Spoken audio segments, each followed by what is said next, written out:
directement un enseignement pour les enfants. Les enfants copient directement, automatiquement, ce que les parents font.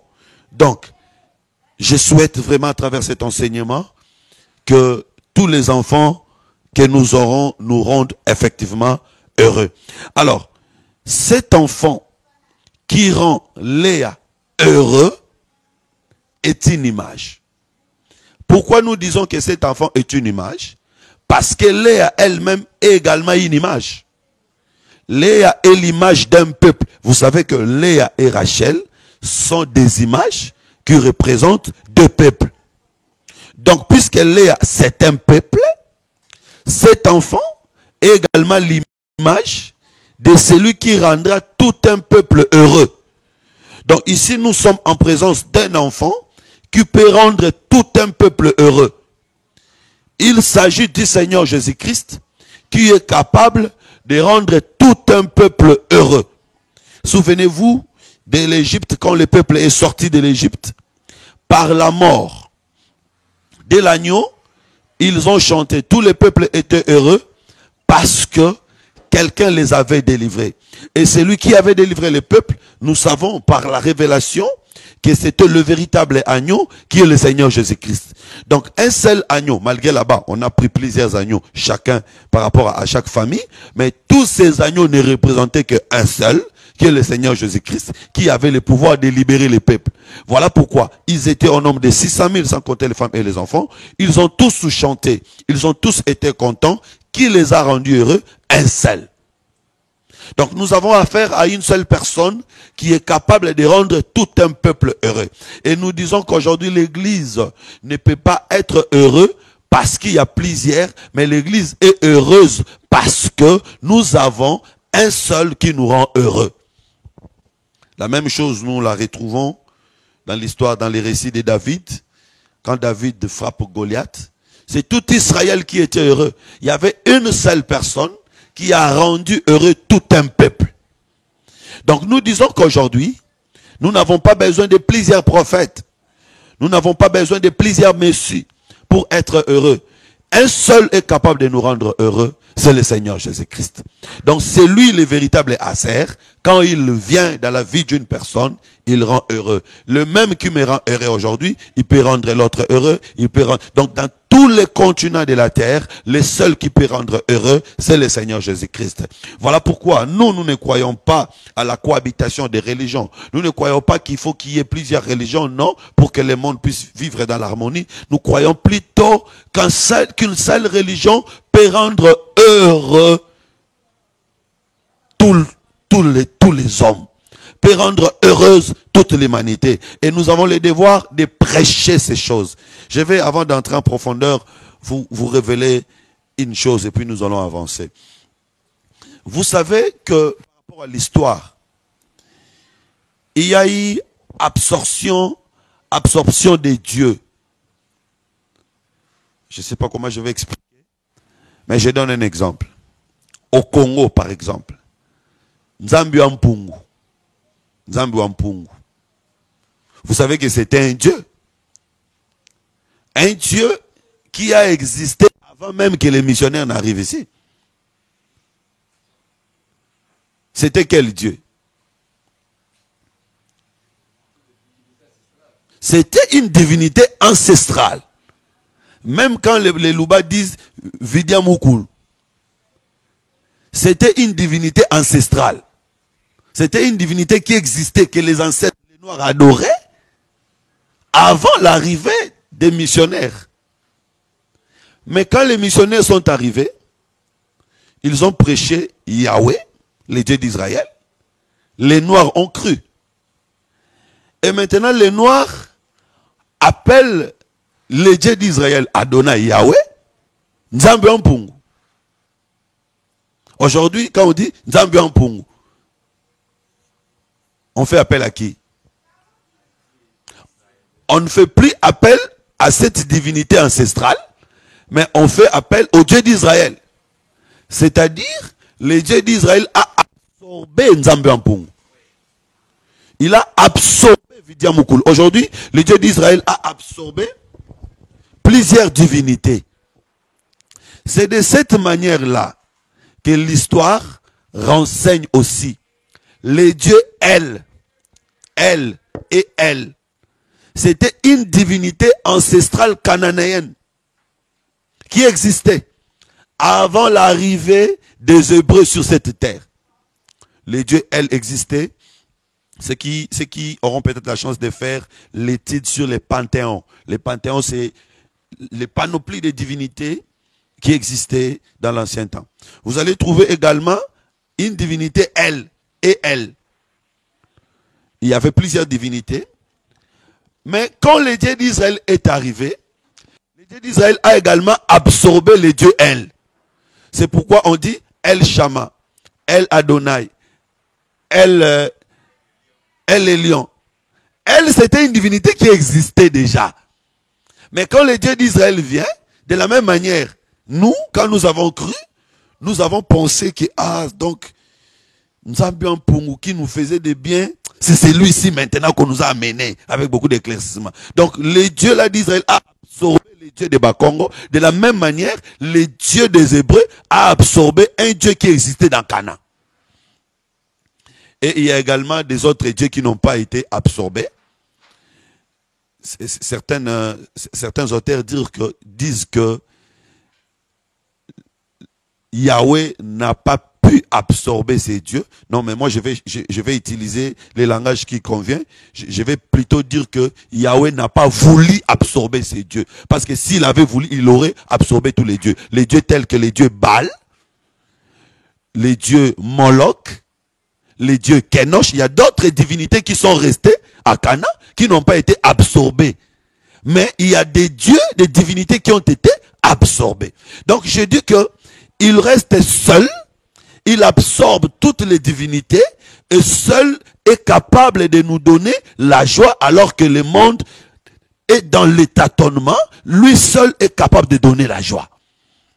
Il est tellement fort, tellement puissant, tellement capable de nous réjouir. Alors nous allons maintenant prendre les textes. Luc chapitre 11, verset 27.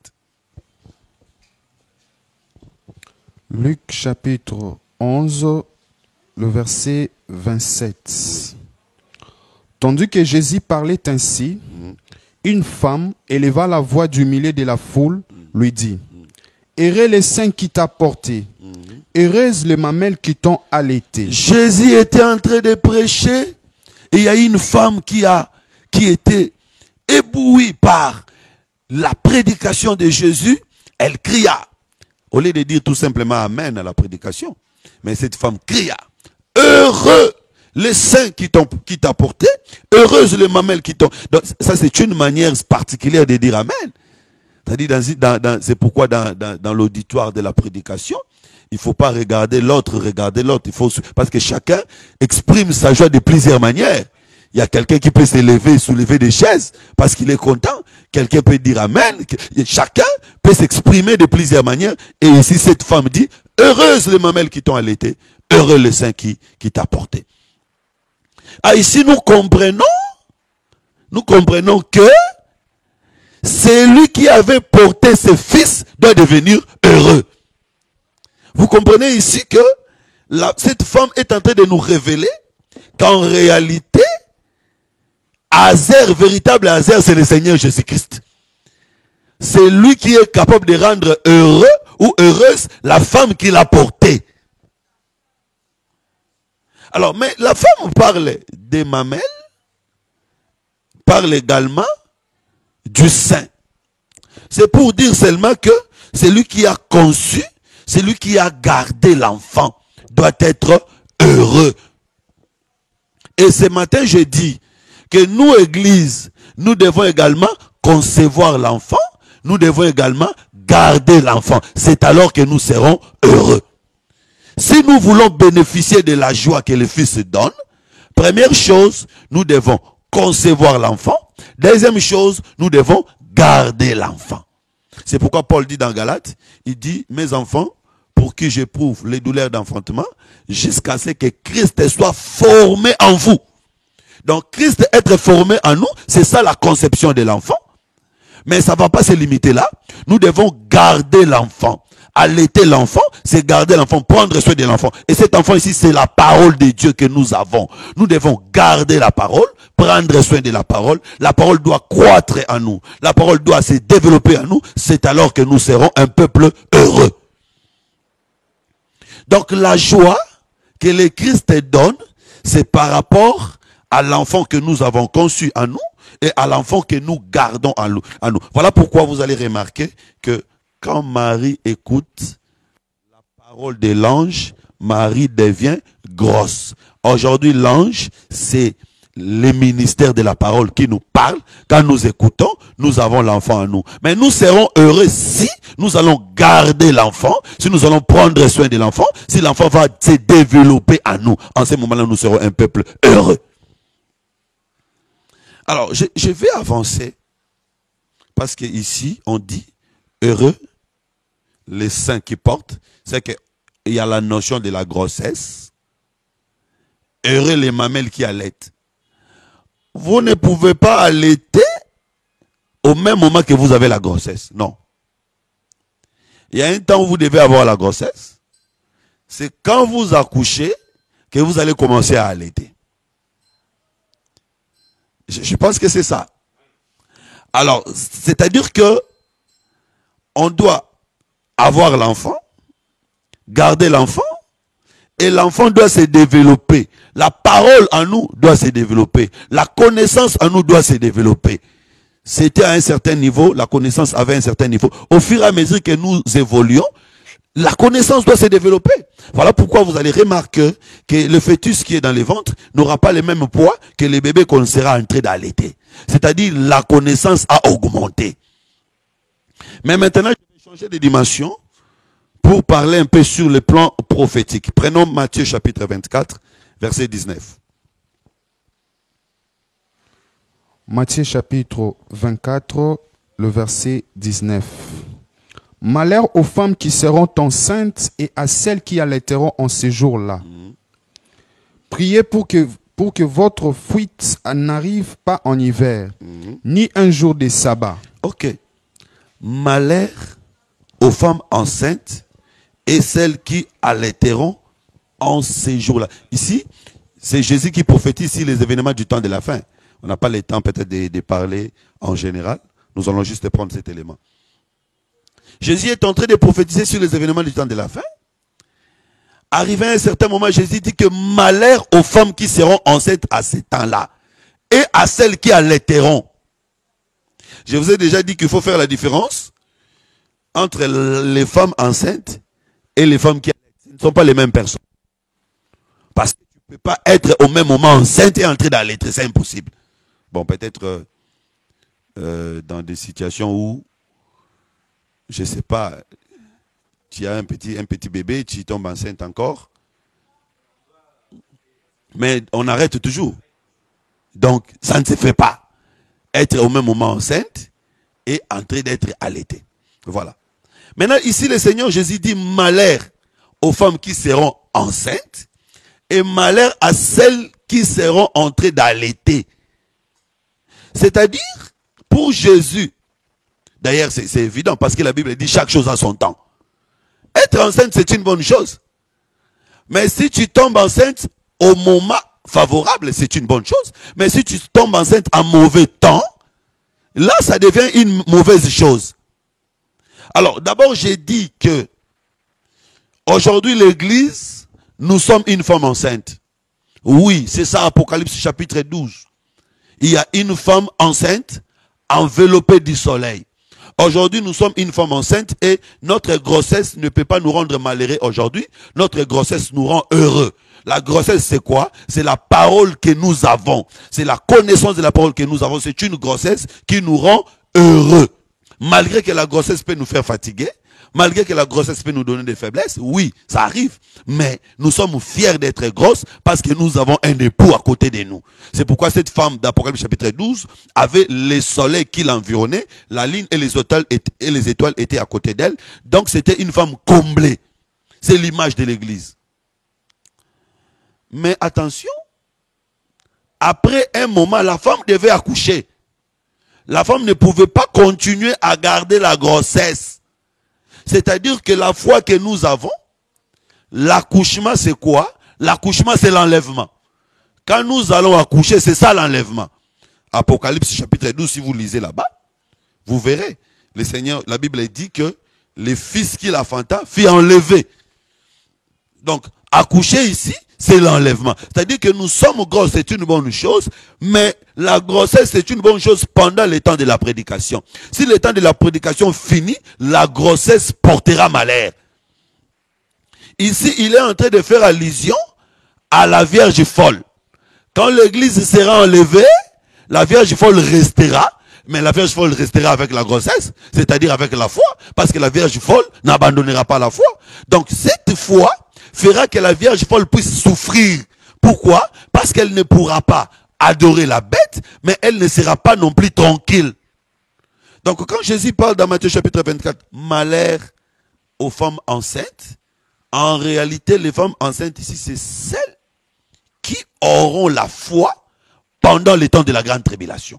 Parce que ça, c'est déjà les temps de la grande tribulation. Alors, celles qui auront la foi pendant les temps de la grande tribulation souffriront. Pourquoi ils souffriront?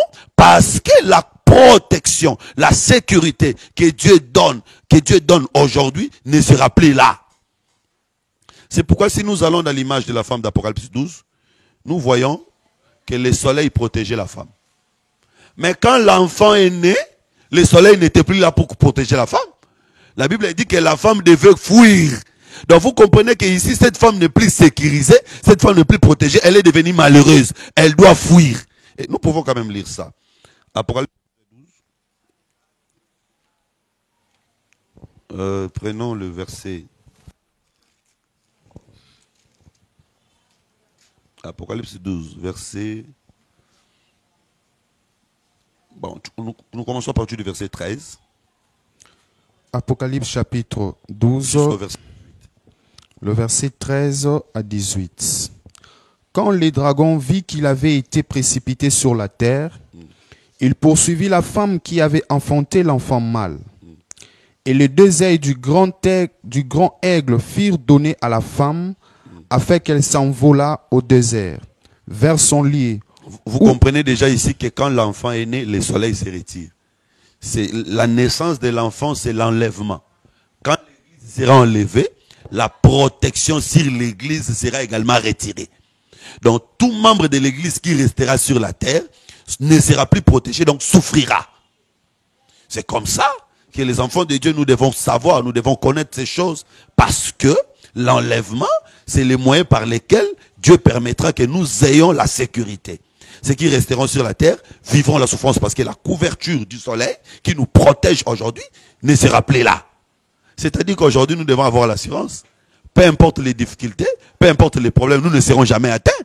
Donc même si tu vois les dragons devant toi, aie la foi qu'il ne te touchera pas. Il ne te fera rien parce que nous sommes au temps où le soleil est en train de nous protéger.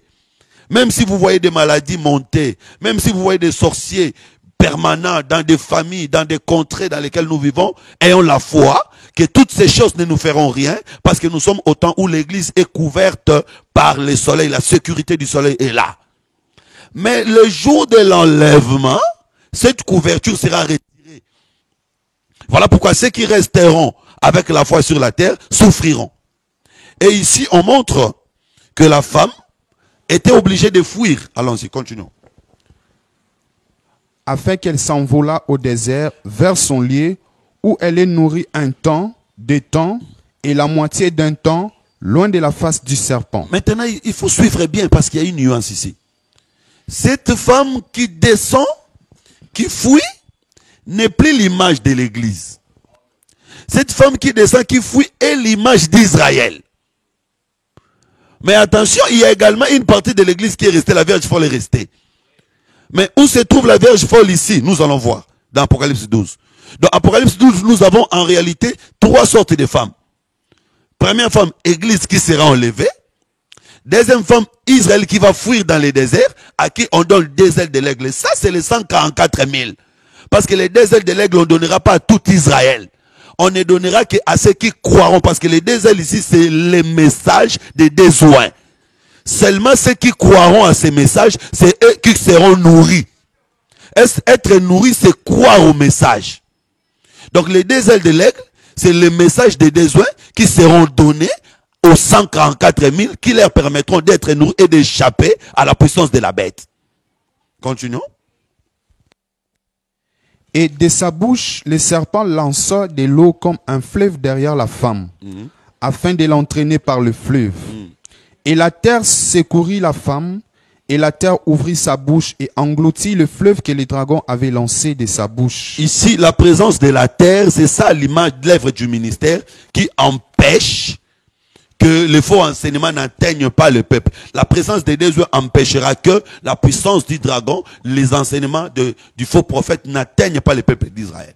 Les 144 000 qui croiront. Continuons. Et le dragon fit irriter contre la femme, et il s'en alla faire la guerre au reste de la postérité, à ceux qui gardent les commandements de Dieu. Il alla faire la guerre au reste de la postérité, virgule, à ceux qui gardent les commandements de Dieu et qui retiennent les témoignages de Jésus. Vous comprenez ici que quand le dragon n'a pas pu vaincre ceux qui ont les ailes de l'aigle, ils vont rentrer maintenant pour faire la guerre au reste de la postérité. Ici, parmi les restes de la postérité, nous avons Israël. Il y a également ceux qui gardent les témoignages de Jésus, c'est la Vierge folle. Donc les dragons, après avoir combattu la femme du ciel, l'église véritable, n'a pas vaincu, qui auront les deux ailes, les 144 000, ne vaincra pas. Il ira maintenant faire la guerre au reste de la postérité. Ici, il s'agit du peuple d'Israël, mais il fera aussi guerre à ceux qui gardent les témoignages. Ceux qui gardent les témoignages, c'est ça la Vierge folle, c'est ça la femme enceinte qui restera. Donc ce sera une femme qui souffrira. Pourquoi? Parce que le temps de la foi est passé. Je sais pas si je me fais comprendre. Alors, donc nous comprenons que quand Matthieu chapitre 24 dit malheur aux femmes enceintes, en réalité être enceinte, il faut être heureuse. Une femme enceinte aujourd'hui, c'est l'image de l'église. Comme Léa qui a les fils, qui a Azer, doit être heureuse. L'église doit être heureuse. Mais nous devons faire attention parce que après l'enlèvement, des temps difficiles viendront. Donc l'église, nous devons être enlevés. Alors on dit également malheur à celles qui allaiteront. Allaiter, c'est également une bonne chose. Allaiter, c'est une bonne chose. Et là, je vais aller loin, où rapidement, Paul dit que comme une nourrice, nous avons eu de la tendresse envers vous. Donc, un ministre de Dieu, c'est également une femme chargée de nourrir ou chargée d'allaiter. C'est-à-dire, aujourd'hui, un prédicateur, c'est une femme enceinte, une femme qui a des mamelles pour allaiter. C'est pourquoi parmi les différentes attributions de Dieu, quand on dit par exemple El Shaddai, vous savez El Shaddai veut dire quoi? El Shaddai? Non. C'est lui qui a des mamelles. Ouais. Allez chercher. Allez chercher les différents. Je n'ai pas amené mon petit livre d'explications des différents noms hébraïques. Mais El Shaddai, il y a la notion des mamelles à l'intérieur. Donc, El, c'est Dieu. Shaddai, c'est le Dieu qui a des mamelles. C'est lui qui peut allaiter. Et aujourd'hui, nous disons d'abord, c'est pourquoi Dieu est tout. Dieu est également un homme. Dieu est également une femme. Dieu est un père. Dieu est également une mère. Ça, quand quelqu'un dit que Dieu est ma mère, ne te fâche pas contre lui. Dis, oh non, Dieu c'est notre père. Oui, il est notre père. Il est également notre mère. Il est également notre frère. Donc il est tout. Alors, et il donne ses caractéristiques au ministre. Un ministre de Dieu, c'est une femme qui doit être capable d'allaiter. Être capable d'allaiter avec le lait naturel et non avec des boîtes de lait. Parce qu'il y a des femmes qui n'ont pas la capacité d'allaiter. Mais ce qu'on m'appelle aux anango moussa nango nini. Non mais quand une femme n'a pas la capacité d'allaiter, il faut prier Dieu. Hein? Et d'ailleurs ici, il y a des produits, il y a des nourritures. Si tu manges, les laits vont couler dans les mamelles parce que les bébés ont besoin de lait naturel. Et ici, j'ai dit le lait naturel, c'est l'enseignement pur, l'enseignement véritable qui vient de l'inspiration du Saint-Esprit. Alors que les boîtes de lait, ce sont des enseignements qui viennent du Nigeria, qui viennent de Paris, qui viennent d'Israël, qui viennent de... Ce sont des choses que les gens sont en train de concevoir, chercher à fabriquer pour faire grandir les enfants. Ces enseignements ne donnent pas la vie. Mais le véritable enseignement doit être pur, inspiré par le Saint-Esprit pour donner la vie. Donc un ministre de Dieu, c'est lui, la femme qui allait. Voilà pourquoi j'avais dit qu'il doit y avoir une différence entre celle qui est grosse et celle qui allait. C'est-à-dire un ministre de Dieu, c'est celui qui a dépassé un certain niveau. Et lui-même était déjà enceinte, parce que pour allaiter, il faut commencer par être enceinte. C'est-à-dire que lui, il était aussi enceinte, il avait un niveau de connaissance, il a dépassé ce niveau-là, c'est alors qu'il sera capable maintenant de donner le lait. Si tu ne grandis pas, tu ne seras pas capable de donner les laits. Allaiter, c'est donner le message, c'est prêcher, donner la parole. Mais attention, la prédication également a un temps. Après ce temps-là, la prédication ne sera plus, tu seras plus heureux de prêcher. Aujourd'hui, nous sommes heureux en prêchant. La Bible dit, heureux le pied qui marche pour l'évangile. C'est aujourd'hui. Mais après le temps de la prédication, après l'enlèvement de l'église, tout celui qui prêche ne sera plus heureux. Ici, cela nous amène à dire qu'il y a des prédicateurs qui ne seront pas enlevés. Et ils resteront. Et quand ils resteront, ils garderont leur statut de prédicateurs. J'ai des preuves. Quand le peuple allait en captivité, le peuple allait également avec des prophètes en captivité. Ils sont partis avec Ézéchiel en captivité. Et en captivité en Babylone, Ézéchiel a prophétisé, mais en captivité. C'est pour dire que quand l'église sera enlevée, ceux qui resteront sur la terre seront en captivité. Il y a des prédicateurs qui resteront et qui continueront à parler. Mais la Bible dit maintenant que malheur à eux parce qu'ils n'auront pas suffisamment de puissance pour se défendre devant la bête. C'est différent aujourd'hui. Aujourd'hui, nous prêchons, nous sommes également attaqués, mais nous avons suffisamment de puissance pour nous défendre devant les œuvres du ténèbre. Voilà pourquoi, parfois, il faut faire attention en tout ce que nous disons. Je connais un pasteur, un docteur même de l'évangile éternel, qui était dans un quartier, je ne vais pas citer les quartiers, de peur qu'il puisse s'identifier. Il était dans un quartier, après un moment il quitte le quartier, il est allé dans un autre quartier. Qu'est-ce qu'il dit? Non, non, dans ces quartiers-là, il y a tellement de sorciers, l'église n'a pas pu évoluer. C'est pourquoi j'ai changé de quartier. Je pense qu'ici, je vais évoluer. Vous savez ce que ça veut dire? Ça veut dire que votre Dieu n'a pas pu vaincre les sorciers de ces quartiers-là. Donc votre Dieu a une puissance inférieure aux sorciers de ces quartiers. Or, moi, je sais que partout où vous foulerez les planches de vos pieds, vous serez donné en possession. En ces temps, au temps où nous sommes capables de faire face à toute puissance démoniaque, à toute puissance diabolique. Parce que nous sommes au temps où la couverture du soleil est encore présente. C'est quand l'église sera enlevée que même ceux qui allaitent ne seront plus heureux. C'est-à-dire qu'ils n'auront pas la puissance, la capacité de faire face à la bête. Parce que chaque chose a son temps. Donc aujourd'hui, nous sommes au temps où ceux qui ont les enfants sont heureux. Et ceux qui sont en train d'allaiter sont également heureux. Ceux qui ont l'enfant, ceux qui ont la foi, c'est l'église.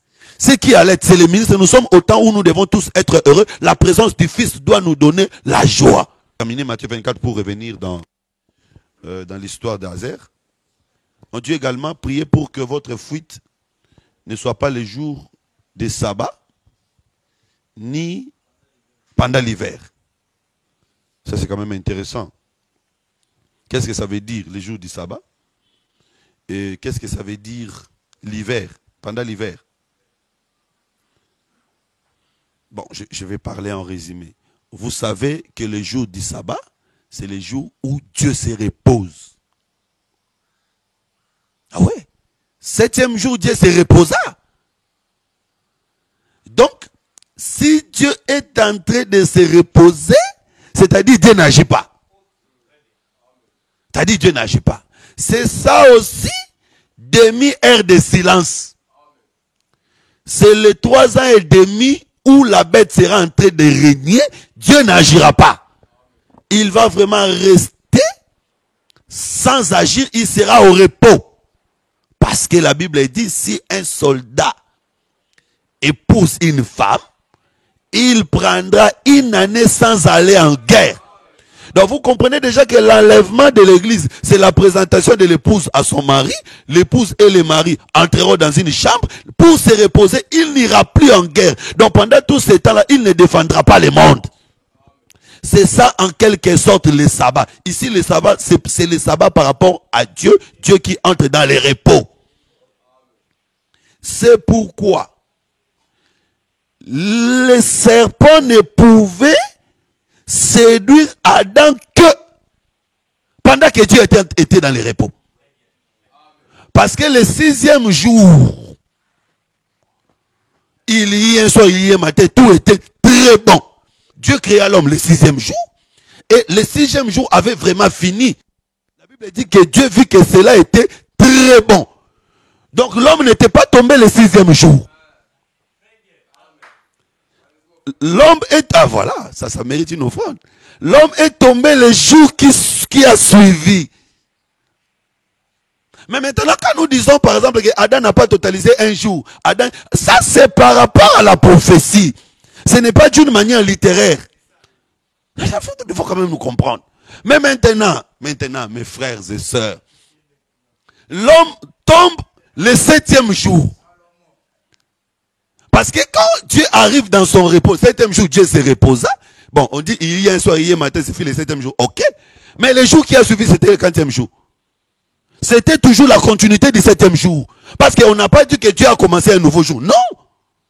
C'est dans ces jours-là que l'homme est tombé. Ici, il ne s'agit pas d'un second sabbat. Non. Il est tombé dans ces sabbats-là. Le premier sabbat-là. L'unique sabbat de Dieu. C'est ça. Dieu n'a pas eu de sabbat dans la Bible. Il n'y a que 7 jours de la création. Et le 7e jour, c'est ça le sabbat, l'unique sabbat de Dieu. Et c'est dans ces jours-là que l'homme est tombé. C'était pour montrer seulement que quand Dieu est dans le repos, l'homme va tomber. L'ennemi ne peut pas se manifester. Si Dieu est encore en train d'opérer, l'ennemi ne se manifestera que quand Dieu sera dans le repos. Ici, c'était une prophétie qui montre que l'Antichrist n'a pas rétraqué quand Dieu entrera dans le repos avec son épouse. Et donc aujourd'hui, il est parce que les serpents étaient là. 6e jour, quand Dieu était en train de créer l'homme, les serpents étaient déjà là. Parce que le serpent a été créé avant l'homme. C'est-à-dire le mystère de l'iniquité est déjà là. Mais il ne peut pas se manifester. Parce qu'il y a l'Esprit de Dieu qui est en train de travailler. Quand l'Esprit de Dieu entrera dans le repos, c'est alors que le mystère de l'iniquité se manifestera. Bien aimé, nous devons croire que l'Antichrist est déjà là. La puissance de l'ennemi est déjà là. Mais cette puissance ne peut pas se manifester aujourd'hui. Cette puissance est encore cachée. Donc ici, quand on dit que priez pour que votre fuite ne soit pas le jour du sabbat, cela est en train de montrer seulement que aujourd'hui, le Seigneur est en train de travailler, nous devons être sauvés. Parce que si nous ne profitons pas pour être sauvés aujourd'hui, quand Dieu entrera dans son repos avec son épouse, ceux qui resteront sur la terre vivront une grande souffrance. On parle également du temps de l'hiver. Bon, l'hiver, parmi les 4 saisons, quelle est la saison de la semaille? Parmi les 4 saisons, quelle est la saison de la semaille? Ah, ça c'est grave, si vous ne connaissez pas, c'est grave. Ici, je ne suis pas dans l'agronomie, mais dans l'évangile. Nous avons hiver, été, automne, printemps. C'est quoi la saison pendant laquelle on sème?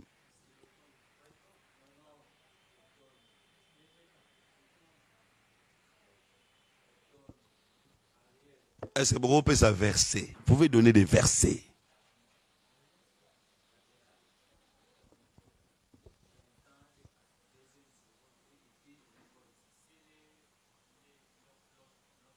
On ne sème jamais à l'automne.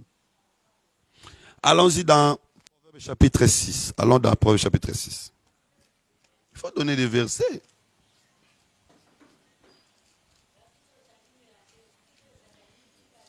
Proverbe chapitre 6. C'est quel verset?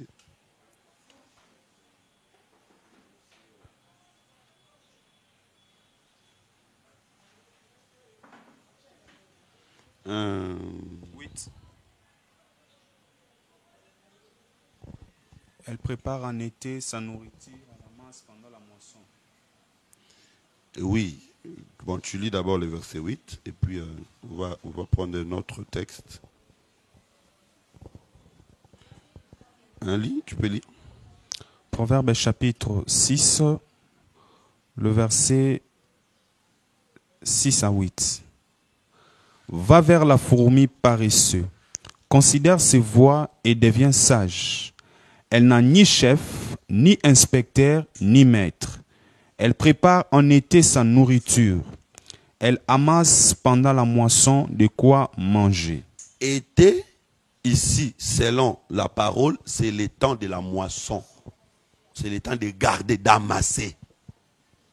Donc, quand on moissonne, on garde. C'est pourquoi Jérémie dit que l'été est passé, mon peuple n'est pas sauvé. Été, c'est le temps de la moisson. Maintenant, hiver, c'est le temps de la sémence. On sème en hiver, on récolte pendant la moisson. Si vous allez chez Noé, aussi long que les ciels et la terre existera, l'été et l'hiver existera, la semaille et la moisson ne passera pas. Il y a deux saisons principales, l'été et l'hiver. L'automne entre dans l'hiver, le printemps entre dans l'été. Parce que le printemps, c'est également le temps de la moisson. Israël est sorti de l'Égypte au temps de la moisson, au temps du printemps. L'hiver maintenant, c'est le temps de la sémence. C'est le temps difficile. Parce qu'on sème dans des temps difficiles, mais on récolte dans la joie. Tu n'es pas convaincu? Ton argument.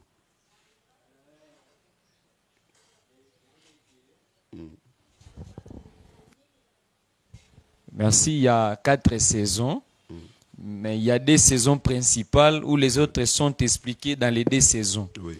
Maintenant, on sème quand? On sème. D'abord, l'hiver, c'est quand? L'hiver, c'est le temps de la sécheresse. C'est le temps où les gens ne sortent pas parce qu'il fait tellement froid. On ne sème pas pendant le froid, lorsqu'il y a des glaces, ainsi de suite. On sème. D'ailleurs, la Bible, c'est le frère Jacques qui va nous aider bien là. Il y a un verset ici dans Jacques qui dit, lorsque les laboureurs, je ne sais pas si je vais retrouver le verset. Jacques, chapitre. S'il y a quelqu'un qui peut trouver le verset, il peut m'aider.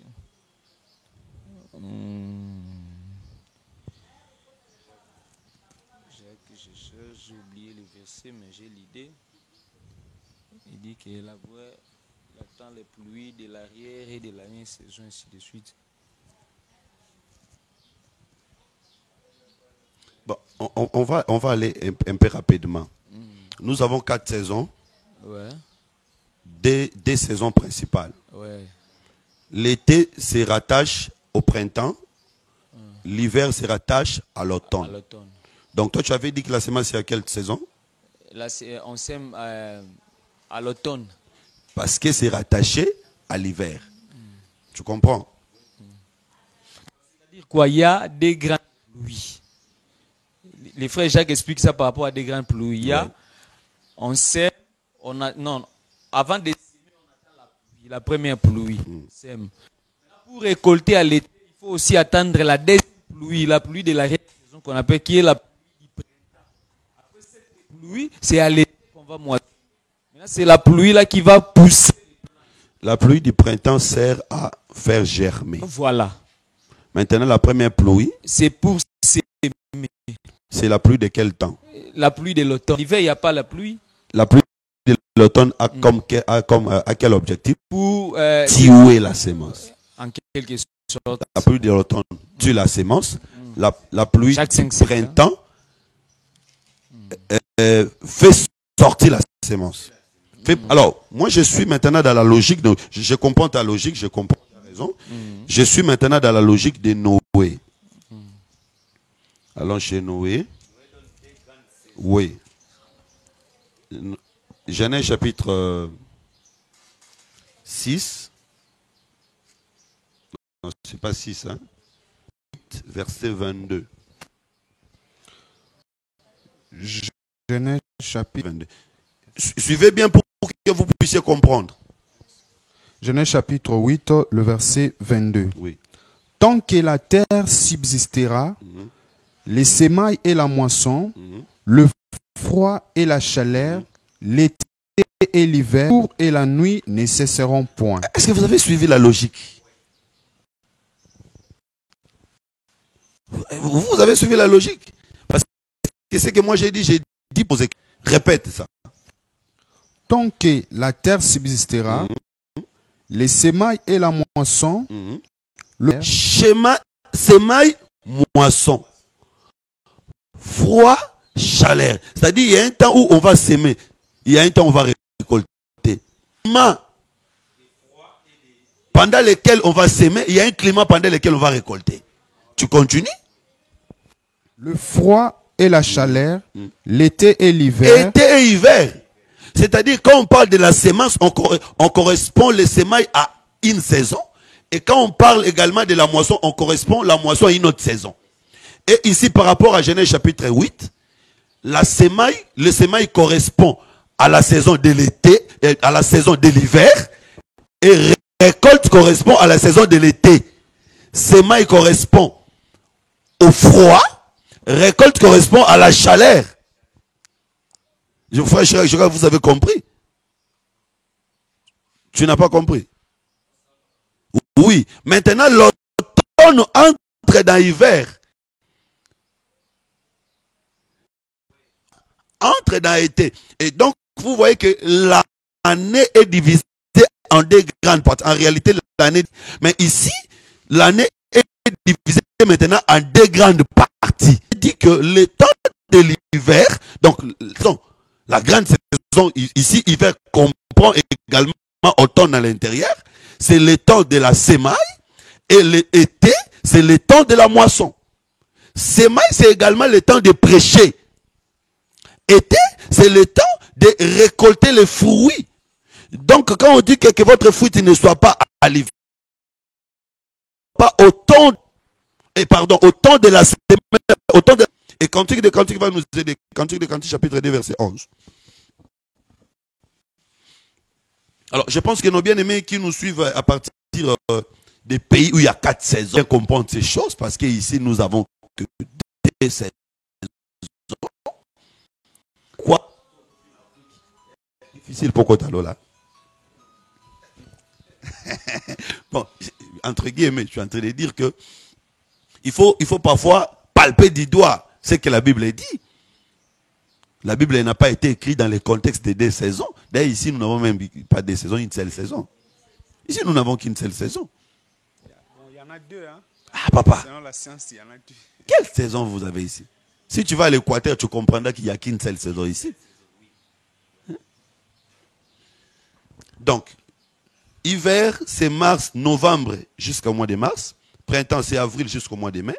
Été, c'est mai jusqu'à septembre. Automne, c'est septembre jusqu'à octobre. Donc maintenant ici, quand nous disons hiver, donc nous prenons de septembre au mois de mars. Quand nous disons été, nous disons depuis le mois d'avril jusqu'au mois de septembre. C'est ça les 2 grandes saisons de l'année.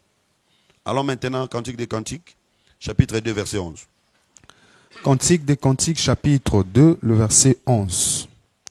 Car voici, l'hiver est passé, la pluie a cessé, elle s'en est allée. Continue. Le fleur paraît sur la terre, le temps de chanter est arrivé, et la voix de la tourterelle s'est fait entendre dans nos campagnes. L'hiver est passé, le temps de la pluie a cessé. Je sais qu'il y a 2 manières de commenter cette écriture. Première manière, l'hiver comme temps de sémaille. Pluie comme temps de la parole. Il y a un temps où le temps de l'hiver passera, c'est-à-dire le temps de s'aimer passera.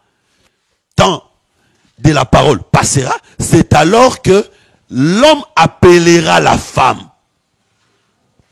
Ici, nous disons que l'hiver et pluie, c'est le temps de la prédication. Après ce temps, l'homme va appeler la femme pour aller vivre dans la gloire. Mais la deuxième manière, nous pouvons également présenter l'hiver comme les temps difficiles, la pluie comme les temps de jugement. Si ces deux temps passent, c'est alors que le règne millénaire qui est le temps de la gloire viendra. Je pense qu'on s'est fait comprendre. Alors si je vais redescendre un peu d'une manière doctrinale, j'ai dit ceci. Il y a un temps pour chaque chose. Tu peux traverser des moments difficiles. Mais après ces moments, le temps de chanter viendra. Le temps de chanter ici, c'est aussi le temps des actions de grâce, le temps des témoignages, le temps de glorifier le Seigneur par rapport à ce qu'il a fait dans ta vie. Donc tu peux traverser les temps de l'hiver, tu peux traverser les temps de pluie. C'est un temps de préparation. Dieu est en train de préparer le temps de chanter. C'est pourquoi Israël a passé 400 ans en Égypte. C'était comme les temps de l'hiver, les temps de la souffrance. Dieu était en train de préparer pour eux le temps de chanter. Le temps de chanter, c'était leur sortie de l'Égypte. Alors nous disons que l'église aujourd'hui, nous sommes en quelque sorte en hiver. Pourquoi? Nous sommes au temps où Dieu est en train de s'aimer à nous. Nous sommes au temps où Dieu est en train de faire pleuvoir la pluie à nous. Cette pluie qui tombe à nous a pour objectif. D'ailleurs, vous savez que nous avons reçu des pluies au même moment. Donc, nous avons également la pluie qui a pour objectif de tuer la sémence, tuer notre ancienne nature. Et après ces temps, Dieu viendra maintenant nous récupérer pour aller dans le temps de chanter. C'est le temps de la gloire. Et mais le même verset peut également s'appliquer pour ceux qui resteront dans la grande tribulation. La grande tribulation serait également le temps de l'hiver, où le peuple va souffrir. Après cette souffrance, viendra le temps de la pluie, où Dieu viendra juger les nations. Et après, viendra le temps de chanter, qui est le règne millénaire. Donc voilà un peu ce que nous pouvons dire par rapport à Matthieu 24, associé à l'histoire d'Azer. Nous allons maintenant aller chez Jacob, la bénédiction que Jacob a dite sur Azer. Je ne sais pas s'il y a des questions, sinon on peut avancer. Il n'y a pas de questions. Ok. Genèse chapitre 49, verset 20. Oui.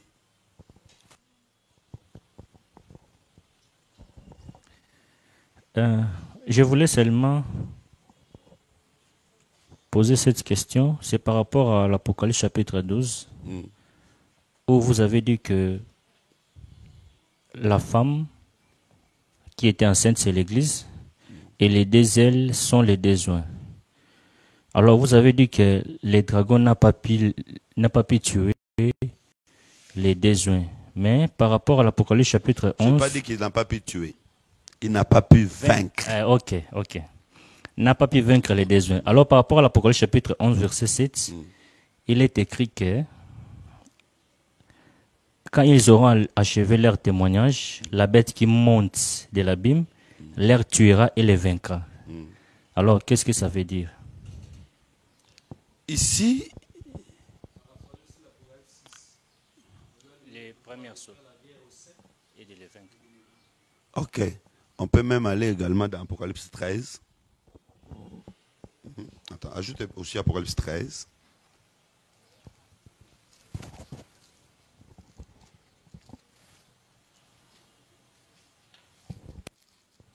Apocalypse 13, verset 7. 13, verset 7.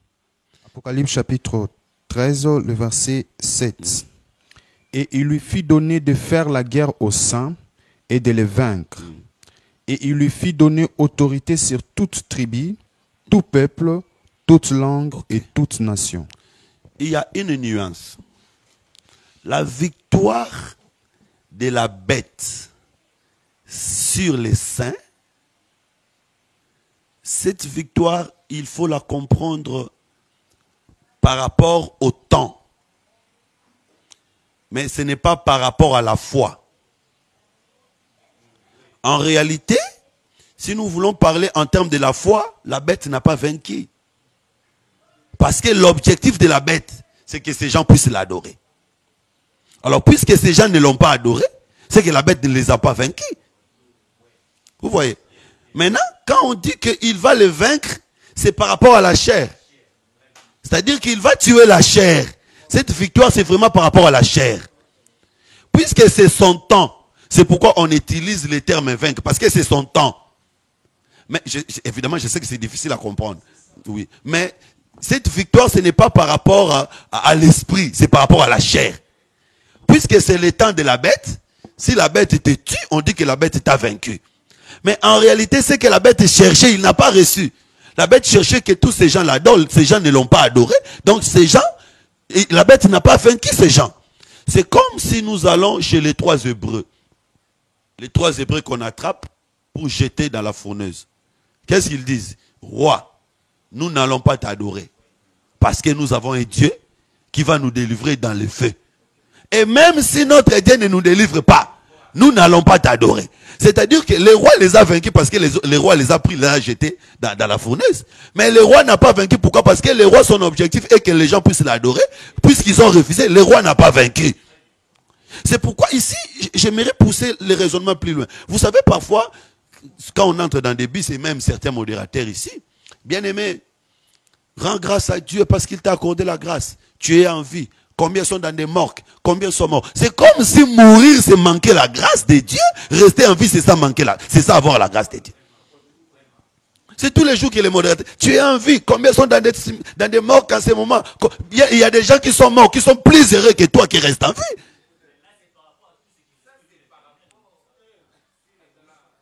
Non, mais oui, même si la Bible dit tous ceux qui respirent louent l'Éternel, la Bible ne dit pas que tous ceux qui sont morts là sont malheureux. Et puis, tous ceux qui respirent, il faut interpréter. Vous savez que la respiration, ce n'est pas la respiration physique. Parce qu'il y a des gens comme Paul, il est mort, mais il est en vie plus que les païens qui sont en train de déambuler ici. Donc déjà, nous devons d'abord enlever la pensée que si quelqu'un est mort, donc Dieu lui a abandonné, Dieu lui a lâché. Ça, c'est la conception des gens de ce monde. On l'appelle même pauvre. Pauvre par rapport à quoi? Moi-même, quand je mourrais, ne m'appelez pas pauvre parce que j'ai une richesse en moi. Et Jésus avait dit à Marthe que ce que Marie a choisi, personne ne peut l'ôter. Voilà, c'est comme le corps de Moïse, qui sera entretenu, gardé par l'ange. Donc déjà, nous, comme serviteurs de Dieu, enfants de Dieu, nous devons élever cette conception-là. Bien-aimé, Boni Bazana mort que na moment oyo. Nzamba sali ongolo. Et aussi, c'est une grâce. Mourir aussi, c'est une grâce. Dans le Seigneur, bien sûr. Je dis, ceux qui meurent dans le Seigneur. Parce qu'on ne va pas rester éternel sur cette terre. Il y a des gens qui font, vraiment, il faut na kota lola. Je dois aller au ciel. Mais il ne veut pas mourir. Par quelle magie tu vas arriver là-bas? Par la transformation. Mais ça revient au même, c'est également la mort de la chair. Donc, puisque l'ennemi les a tués, ça ne veut pas dire que Dieu les a abandonnés, non. L'ennemi les a vaincus, c'est quant à la chair. C'est quant à la chair parce que l'ennemi a détruit leur chair. Mais l'ennemi n'a pas réussi parce que leur foi, l'ennemi n'a pas pu toucher la foi. C'est pourquoi, bien aimé, nous devons garder la foi. Même quand je manque un travail aujourd'hui, je manque un boulot, je suis dans le chômage. L'ennemi ne m'a pas vaincu parce que moi je continue à garder la foi. L'ennemi te vaincra si à cause du chômage, tu fais des choses qui ne glorifient pas Dieu. En ce moment-là, l'ennemi t'a vaincu. Même quand tu meurs affamé, tu n'as rien à manger, tu passes nuit, tu n'as rien à manger, tu n'as pas de moyens pour survivre. Mais si tu continues à garder la foi, physiquement, les gens peuvent penser que l'ennemi t'a vaincu. Mais en réalité, l'ennemi ne t'a pas vaincu parce que ta foi reste intacte. Tu vois, frère Juré, tu as compris. Donc voilà, nous allons continuer. Et également chez Job, tout ce qui s'est passé dans la vie de Job, finalement vous allez comprendre que l'ennemi n'avait pas vaincu Job. Mais si vous regardez sur le plan physique, c'est comme si l'ennemi avait vaincu Job. Mais ce qui était important, Job n'avait pas cédé sa foi. Je voulais dire ceci. Par rapport à l'Apocalypse chapitre 6, verset 2, à la première saut, il est écrit que l'Antichrist est parti à vainqueur et pour vaincre. Oui. Alors ma question est celle-ci. Il va vaincre qui? Et cette portion de l'écriture, prophétiquement par là, va s'accomplir quand? Bon, il y a beaucoup de notions là-bas. Déjà, on ne peut jamais vaincre sans avoir combattu. Avant de vaincre, il faut combattre d'abord. Mais lui, il vient déjà avec la couronne. Parce que pour recevoir même la couronne, il faut combattre. Mais lui, il reçoit la couronne avant de combattre. Donc nous comprenons que c'est une fausse couronne. C'est une mauvaise victoire. Maintenant, si nous allons dans d'autres versets apocalyptiques, restons toujours dans l'Apocalypse chapitre 6. Prenons le les troisième saut et quatrième saut. Lis troisième saut, quatrième saut.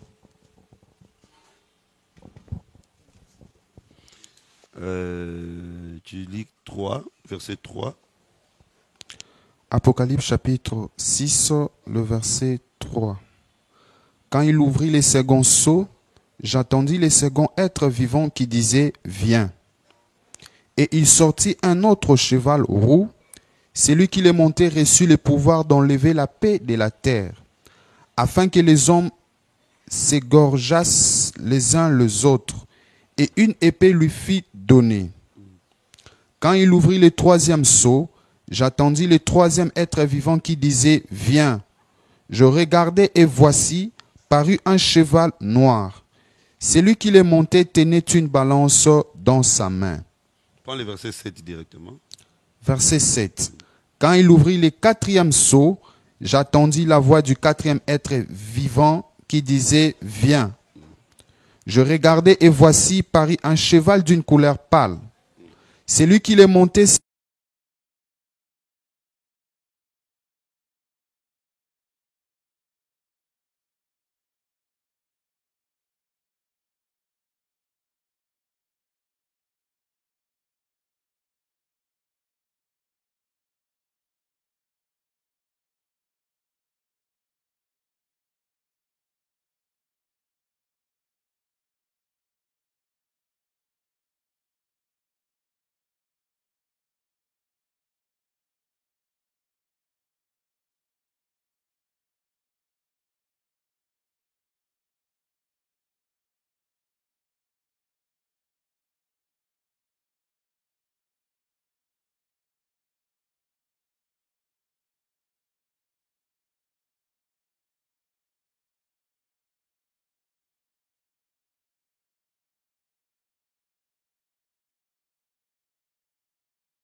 Avant que je parle.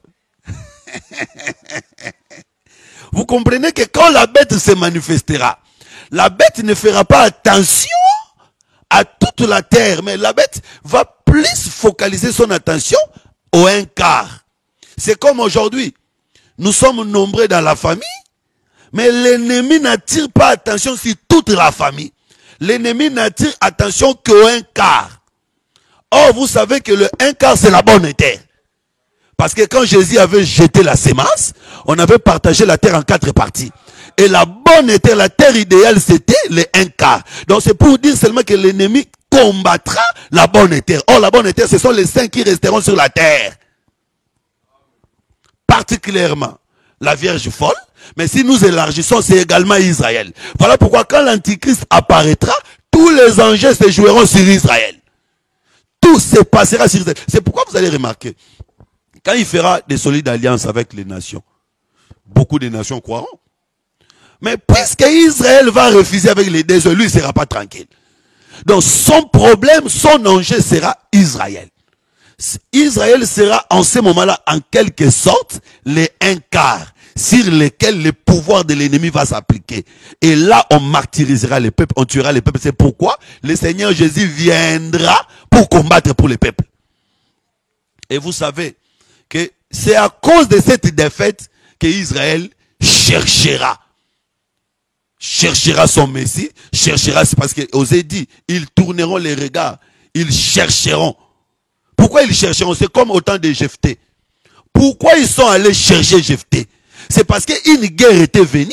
Ils ont vu vraiment que nous ne sommes pas capables de nous défendre face à cette guerre. C'est alors qu'ils sont allés chercher Jephthé. Donc Israël sera combattu. L'ennemi tournera son regard sur Israël. Ça c'est sur le plan prophétique. Car sur le plan prophétique représente Israël. Mais sur le plan de la révélation, les un quart c'est la Vierge folle. Je crois que je me fais comprendre. Et maintenant, si nous descendons aujourd'hui par rapport à l'évangélique, nous disons aussi que nous, Église, la bonne terre, nous qui écoutons la parole, nous qui croyons la parole, nous constituons également ces un quart.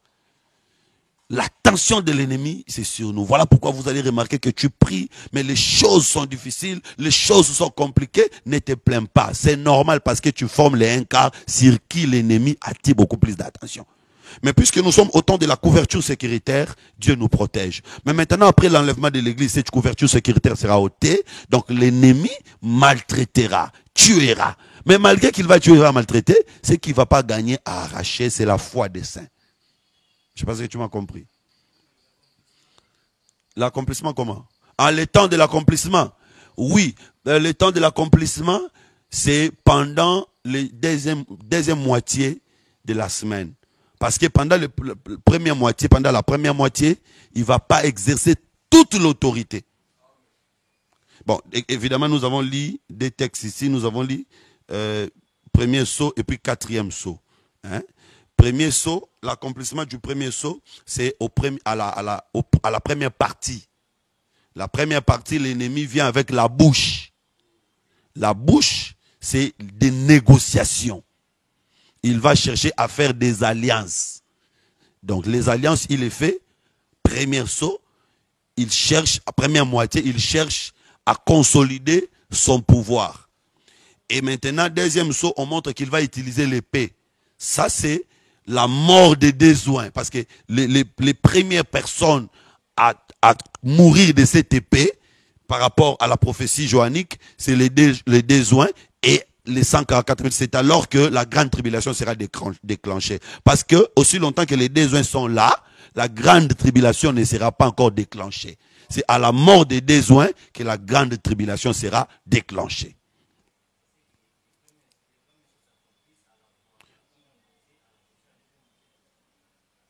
Deuxième moitié, dans quel sens?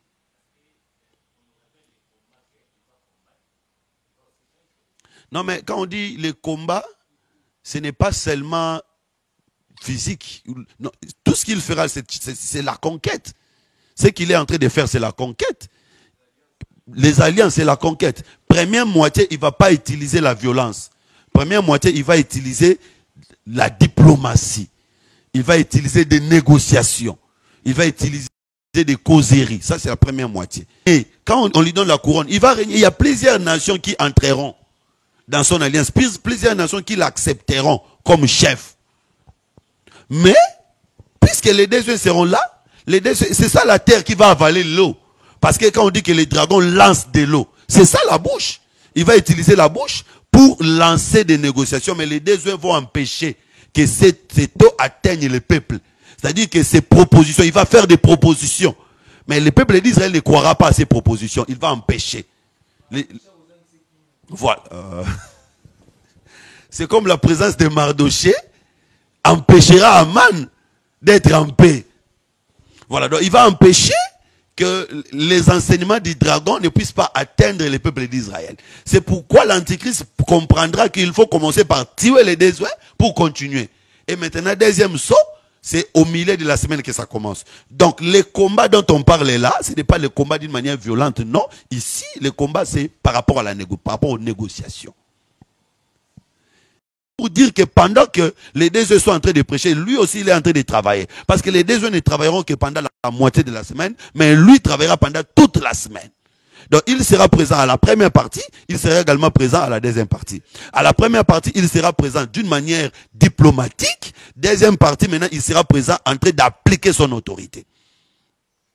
Je crois que je me fais comprendre. De toutes les façons, nous allons parler de ça à long et large quand nous allons arriver dans les enseignements. Mais il faut quand même que je continue, hein, sinon... Ouais. Ouais. La fuite, les jours du sabbat, vous avez expliqué, mais l'hiver, vous n'avez pas expliqué. On a survolé simplement parce qu'on cherchait comment on s'aimait, ainsi de suite. Moi, vous n'avez pas expliqué. Si vous pouvez l'expliquer. Merci. Donc, c'est vous qui n'avez pas suivi.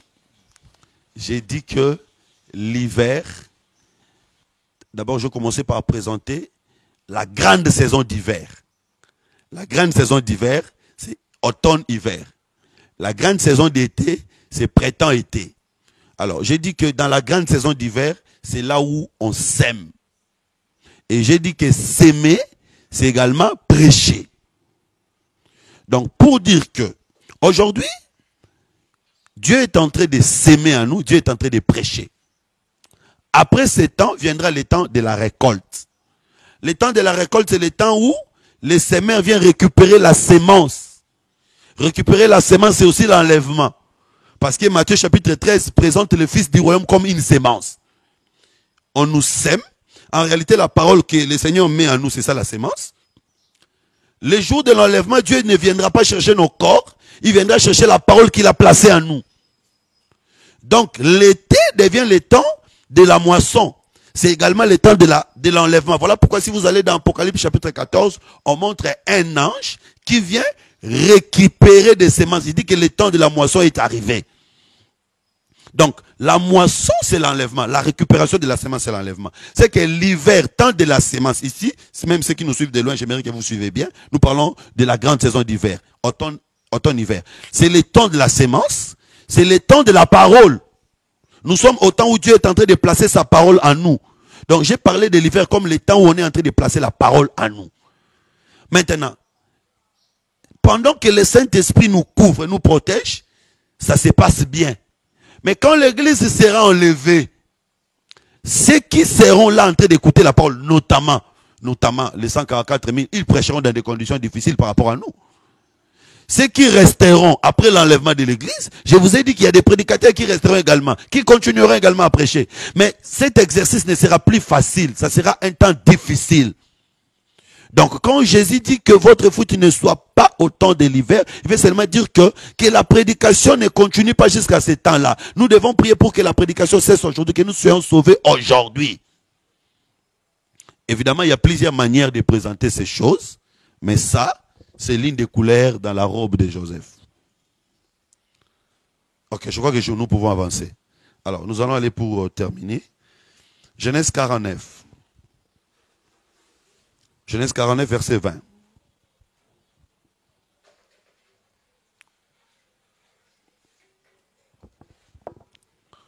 « 49, verset 20. » J'ai fait toujours un effort pour éviter des récitations, parce qu'il y a des choses que nous savons. Bon, quand la parole devient une récitation, ça n'a plus de puissance. Genèse chapitre 49, le verset 20. Aser produit une nourriture excellente. Ici, c'est Jacob qui bénit Aser. Il dit Aser produit une nourriture excellente. Alléluia. Il fournira le mets délicat de roi. Il fournira le mets délicat des rois. C'est-à-dire, Aser, c'est un fournisseur. Or, nous savons, quand on parle d'un fournisseur, c'est que c'est celui qui a la marchandise en grande quantité. C'est un dépositeur. C'est lui qui reçoit et qui donne la nourriture. D'abord ici, je vois dans la révélation, Joseph était également Aser. Parce que Joseph avait aussi la nourriture en grande quantité. C'est lui qui fournissait la nourriture à tous les Égyptiens. Et le véritable Joseph, c'est le Seigneur Jésus-Christ. C'est lui qui a la sagesse. C'est lui qui a l'intelligence. Il a la capacité de donner la nourriture. Mais on dit qu'il va fournir la nourriture de bonne qualité. Or, nous savons que la nourriture de bonne qualité, c'est le pain blanc. Parce qu'on parle également de la nourriture du roi. On dit qu'il donnera la nourriture au roi. Or, les rois ne mangent pas n'importe quelle nourriture. Les rois ne mangent que le pain blanc. Lisons ça. Genèse 40, versets 17 à 18. D'abord, j'ai dit, d'une manière brève, que Aser, qui a la nourriture, qui fournit la nourriture, c'est le Seigneur Jésus-Christ. Voilà pourquoi, les jours de la Pâque, la dernière Pâque, il avait également donné la nourriture. Il donne les pains, il donne les vins. C'est-à-dire que c'est lui le fournisseur. Et même Melchizedek, quand il vient devant Abraham, Il lui donne le pain et le vin. Jésus qui posait cet acte-là, donner le pain et le vin aux disciples, voulait dire seulement que je suis le véritable Melchisedec. Parce que les disciples là représentaient Abraham qui devait recevoir la nourriture. Et vous savez qu'Abraham c'était un roi.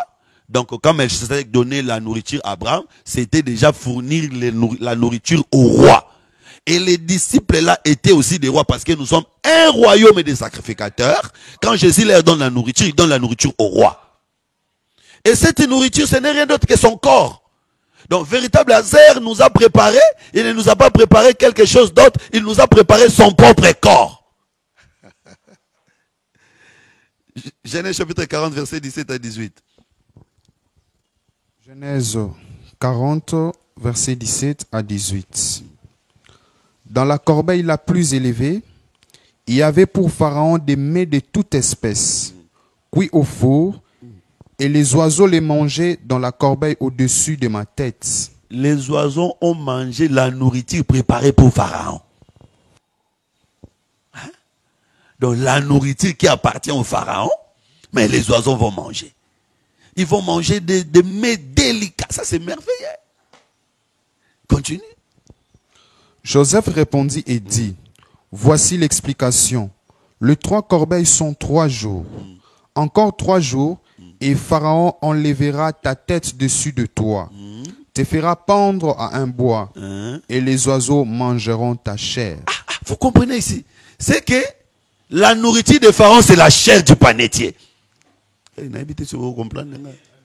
La nourriture de Pharaon, parce que ici c'est le panétier qui a fait un rêve. Il rencontre son rêve à Joseph. Je vis 3 corbeilles. Et au milieu, il y avait une corbeille le plus élevée. Il y avait tous les mets délicats.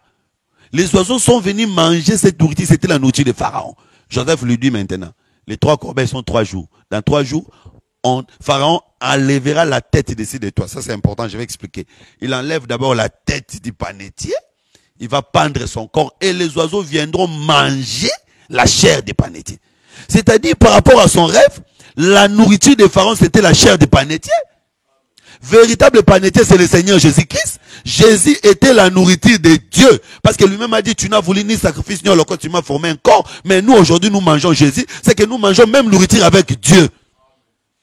Mais attention, avant que les oiseaux ne viennent manger, la chair du panétier doit d'abord enlever la tête. C'est que si on n'avait pas enlevé la tête, personne ne pouvait manger la chair du panétier. Or, la tête, c'est l'autorité. C'est-à-dire que si la croix de Golgotha, on devait d'abord enlever l'autorité de Jésus, enlever la force de Jésus pour que nous ayons la possibilité de manger. Or, l'autorité qu'on avait enlevée, c'est l'esprit. L'esprit qui lui donnait la force de vaincre. Sur la croix de Golgotha, l'esprit devait partir afin que la chair devienne une nourriture que nous allons manger.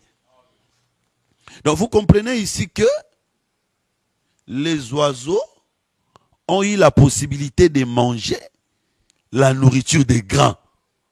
Et qui leur donne cette nourriture? C'est Azer. Parce que ici, c'est Joseph qui donne cette explication. Donc, c'est le Seigneur Jésus qui nous donne la nourriture pour manger.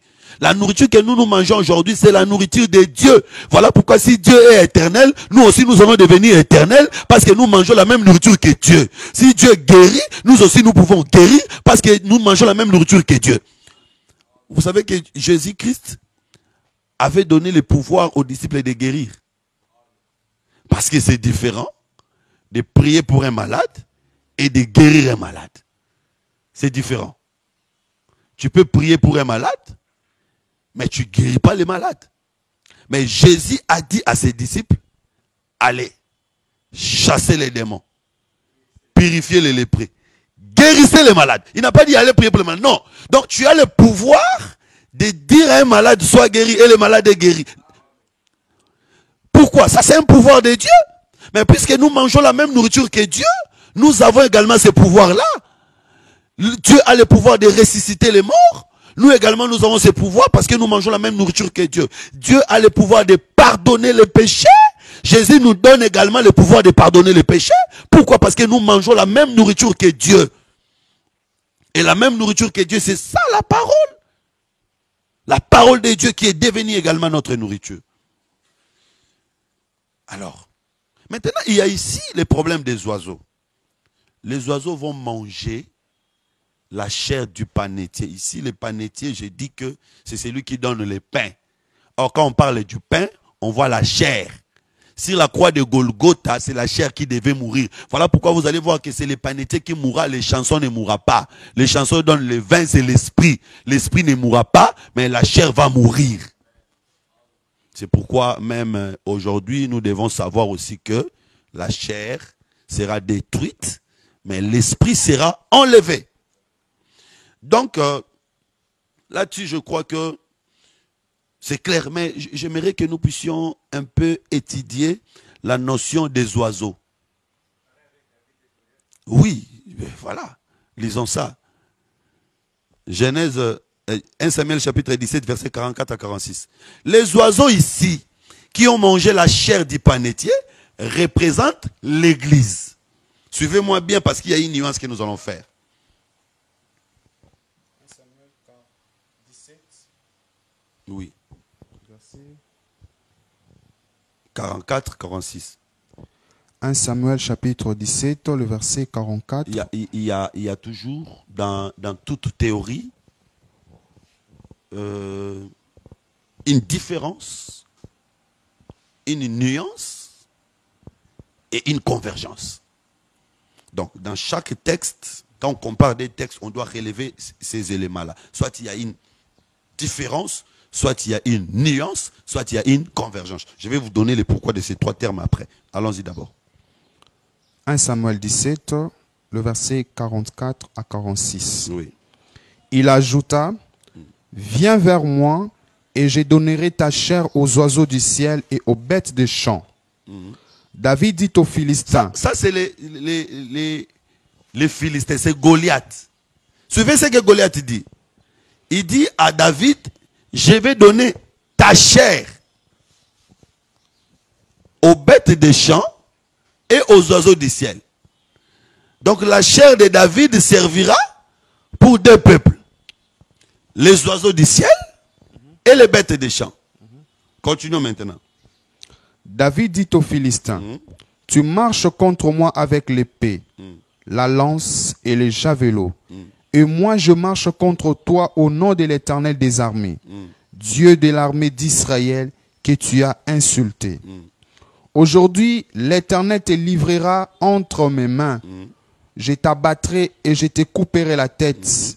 Aujourd'hui, je donnerai les cadavres du champ des Philistins aux oiseaux du ciel et aux animaux de la terre. Du camp des Philistins. Le cadavre du camp des Philistins. Je donnerai les cadavres du camp des Philistins aux oiseaux du ciel et aux animaux de la terre. Qui a remarqué la différence? Qui peut me dire quelle est la différence? Les deux expressions. À quel niveau se trouve la différence? Répète le verset 46, 44, et puis tu répètes 44, et puis tu répètes le verset 46. Il ajouta, Suivez bien. viens vers moi, je donnerai ta chair aux oiseaux du ciel et aux bêtes des champs. Ça c'est Goliath qui parle. Il donnerait la chair de David aux oiseaux du ciel et aux bêtes des champs. Alors maintenant chez David. Je donnerai les cadavres du camp des Philistins aux oiseaux du ciel et aux animaux de la terre. Qui peut me dire quelle est la différence? Oui. Prends les micros. La différence est dans la deuxième phrase où Goliath a dit sur la terre, Goliath a prononcé la terre dans le champ, tandis que David a prononcé la terre. De la différence de la terre et les champs. Parce que les oiseaux gardent toujours les mêmes. C'est la même. Les animaux du champ, les bêtes de la terre, c'est la même chose. Le champ, c'est la terre. Ça, c'est pas la différence, c'est la même chose. Donne un peu à Frère Dodi. Bon, selon ce que moi j'ai compris, David dit il va donner les corps. Et c'est Goliath. Il va donner les corps de David aux oiseaux du ciel, aux bêtes du champ. Mais David, de sa part, dit il va donner les corps des Philistins. C'est-à-dire, c'est au pluriel, c'est plusieurs corps. Mais là, Goliath dit un seul corps, mais David dit plusieurs corps. Ok. Et bon, quelqu'un d'autre peut parler? Cette différence est énorme et importante. Donc, les Philistins,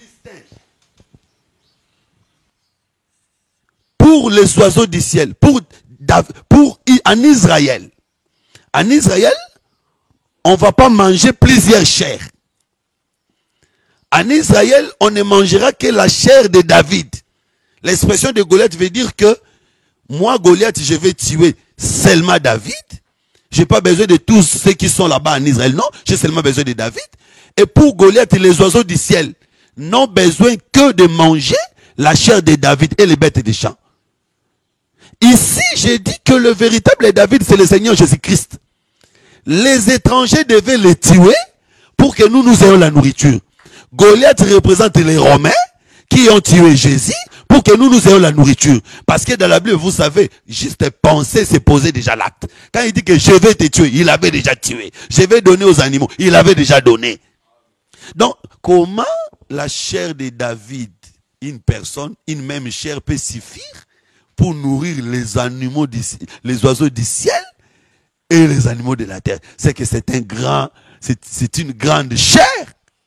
Donc, Jésus est une nourriture qui ne se terminera pas. Nous allons manger, nous qui sommes les oiseaux du ciel, nous allons manger. Israël qui représente les bêtes des champs mangera également. Cette nourriture ne se terminera jamais. Donc nous mangeons la même chair. Voilà pourquoi même s'il y a plusieurs églises aujourd'hui éparpillées dans le monde, mais tous nous mangeons la même chair. La chair de Jésus. Donc ici, les oiseaux du ciel représentent l'église. Nous sommes venus manger la chair. C'est pourquoi, si vous allez là-bas, chez les panetiers, les oiseaux qui sont venus manger, c'est l'image de l'église aujourd'hui. Quand Christ est mort sur la croix, nous sommes venus manger. Parce qu'Israël ne mange pas. C'est pourquoi, c'était l'image de l'Égypte. Ce qui se passera en Égypte. Joseph en Égypte, première personne à manger la nourriture que Joseph a donnée, ce sont les Égyptiens qui sont les étrangers. Mais ses propres frères n'étaient pas en train de manger. Maintenant, David également va parler, parce que c'est David qui doit mourir le premier. Quand lui il meurt, les oiseaux du ciel ont la nourriture.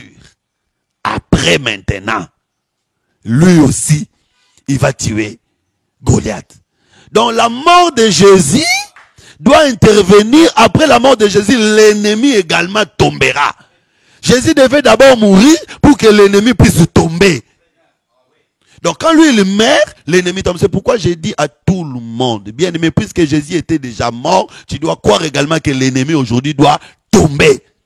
Non seulement l'ennemi doit tomber, il dit maintenant, lui David dit maintenant, je donnerai les cadavres du camp des Philistins. C'est que lui, c'était lui-même qui était mort pour que nous soyons sauvés. Mais après sa résurrection, parce que lui là, comment quelqu'un qui meurt, il va donner les cadavres des camps des Philistins. C'est qu'il était mort, il est ressuscité. Quand il est ressuscité maintenant, il nous donne comme nourriture les cadavres des Philistins. C'est-à-dire aujourd'hui, tous les Philistins, c'est notre nourriture. Tout Philistin est notre nourriture. Philistin ici, c'est la puissance du monde. Donc, toute forme de la puissance du monde, nous avons le pouvoir de vaincre. Et attention, c'est différent. Manger la chair de David veut dire écouter la parole. Je crois que vous comprenez. David comme le Seigneur Jésus-Christ. Manger sa chair veut dire écouter la parole. Mais manger les cadavres des Philistins veut dire dominer. Ça, c'est une différence. Ça, c'est une différence. Ce n'est même pas une nuance, c'est une différence qu'il faut faire. Alors, Apocalypse chapitre 19, verset 17. Il est déjà temps, on doit terminer. Apocalypse chapitre 19, le verset 17. Et je vis un ange qui s'éteignait dans le soleil. Et il cria d'une voix forte, disant à tous les oiseaux qui volaient par le milieu du ciel, venez, rassemblez-vous pour les grands festins de Dieu, afin de manger la chair du roi, la chair des chefs militaires, la chair des puissants, la chair des chevaux et de ceux qui le montent, la chair de tous, libres, esclaves, petits et grands. L'ange appelle les oiseaux du ciel de venir manger la chair des grands, des chefs militaires. Qu'est-ce que ça veut dire? Les oiseaux du ciel, ici, ce sont ceux qui sont enlevés. On était enlevés. Mais maintenant, il y a un temps où nous allons revenir pour manger. Manger ici veut dire dominer. Il y a des chefs qui dominaient la terre. Il y a des grands qui dominaient la terre. Mais après la guerre d'Armageddon, c'est l'église enlevée qui descendra pour dominer avec Christ dans les règnes millénaires. Donc, c'est ça la nourriture que Azer donne. Vous comprenez que la nourriture que Azer donne, d'abord c'est la parole, mais c'est également la domination, le pouvoir. Aujourd'hui, Jésus-Christ comme véritable Azer nous a donné la nourriture qui est la parole, mais il nous a donné également le pouvoir de dominer. Alors, il est également important de faire la différence entre les types d'oiseaux qui existent dans la Bible. Parce que j'avais suivi un prédicateur, je crois que ça fait plusieurs années déjà passé, en Angola, qui avait fait une confusion terrible. Vous allez noter, vous n'avez pas lu, nous allons gagner le temps. Genèse chapitre 15, verset 11. Quand Abraham a fait des sacrifices, la Bible dit que les oiseaux de proie sont venus s'abattre sur les sacrifices. Abraham les a chassés. C'est écrit comme ça dans la Bible. Alors, ce prédicateur, en prêchant, qu'est-ce qu'il a dit? Il a dit que les oiseaux de proie qu'Abraham avait chassés n'ont pas pu manger. Donc, Abraham était méchant ces temps-là. Il a empêché aux oiseaux de ne pas manger. Maintenant, il vient dans Matthieu chapitre 13. Matthieu chapitre 13, verset 4. On dit que la semence qui est tombée le long de la rue, les oiseaux sont venus manger. Il fait le lien. Il dit que, puisque Abraham avait chassé ces oiseaux-là, ces oiseaux représentent nous, les saints. Abraham, c'est Moïse, qui nous avait empêchés d'entrer dans l'alliance, parce que Moïse avait empêché les étrangers de ne pas entrer.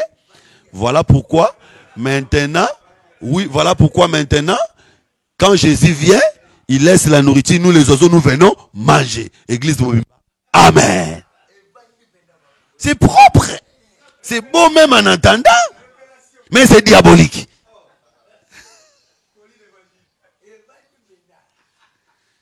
C'est pourquoi on prêche, il y a des choses qu'il faut respecter. Il y a des signaux qu'il faut respecter. Matthieu 13, c'est une parabole.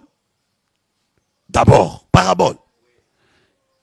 Quand un auteur donne parabole, lui-même donne soit l'interprétation, soit l'image, l'idée de sa parabole. Lui-même, Jésus, dans Matthieu 13, interprète les oiseaux. Jésus dit les oiseaux, c'est qui? Dans Matthieu 13. Il dit que les oiseaux, c'est les malins.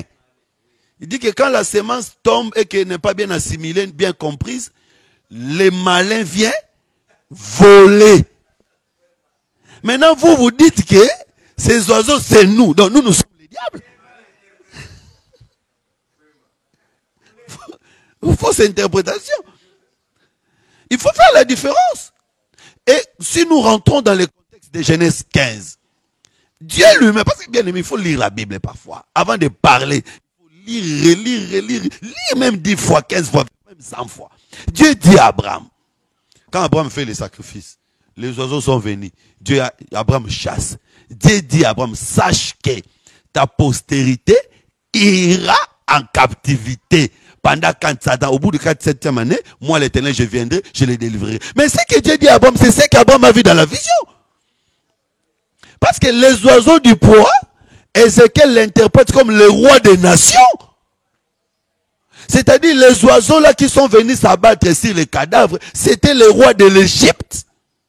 Il y avait plusieurs oiseaux, oui, parce qu'il n'y a pas un seul roi qui a dominé sur Israël. Il y avait plusieurs rois, parce qu'aucun roi ne peut faire 400 ans en vie. Donc il y a une succession de rois qui dominaient sur le peuple d'Israël. Mais Abraham chassait les oiseaux de proie, c'est pour dire que Dieu viendra délivrer Israël. Donc là, l'interprétation de ces faits, c'est toujours là-bas. Ce n'est pas amené dans Matthieu chapitre 13. Non. Donc Genèse 15 s'interprète lui-même. Il y a des oiseaux qui sont là et Abraham chasse les oiseaux. C'est pour dire que, parce que les cadavres là représentaient le peuple d'Israël. Les cadavres des animaux. Effectivement, ils étaient en train de parler de la postérité. Abraham dit, en quoi connaîtrai-je que tu me donneras une postérité? Dieu lui dit, prends génisse, prends bélier. Ces animaux-là représentaient la postérité d'Abraham. Alors quand les animaux viennent sur les animaux, quand les oiseaux viennent sur ces animaux, c'est pour dire que les oiseaux sont venus sur la postérité d'Abraham. C'est la puissance de l'ennemi, la force des nations qui viendra dominer les enfants d'Abraham. Mais quand Abraham les chasse, c'est pour dire seulement que le temps de domination finira. Et attention, Abraham ici représente la foi. Le père de la foi. C'est pour dire que c'est la foi qui va chasser la puissance de l'ennemi. Alors, nous aujourd'hui, comme enfants de Dieu, nous devons savoir également que l'ennemi peut venir s'abattre sur nous. Mais si tu as Abraham en toi, si tu as la foi à toi, la foi chassera la puissance de l'ennemi. Donc, il ne faut pas faire la confusion partout où vous voyez les oiseaux, puisque nous avons parlé des oiseaux comme l'église. Partout où vous voyez oiseaux, c'est l'église. Non! Ici, les oiseaux de proie représentent les puissances des nations. Vous allez lire ça dans Ézéchiel chapitre 17. Comment? Couleur blanche. Notamment les prophètes ici, je vais citer ça. Il parlait avec beaucoup d'arrogance. Premier saut. Et puis c'était une croisade dans le stade des martyrs. Il a demandé à tout le monde de s'habiller en blanc. Lui-même était également habillé en blanc. Il lit Apocalypse chapitre 6. Je vais vous parler des premiers sauts. Premier saut, il était habillé en blanc, cheval blanc. C'est comme nous aussi, nous sommes habillés en blanc. Nous sommes des vainqueurs.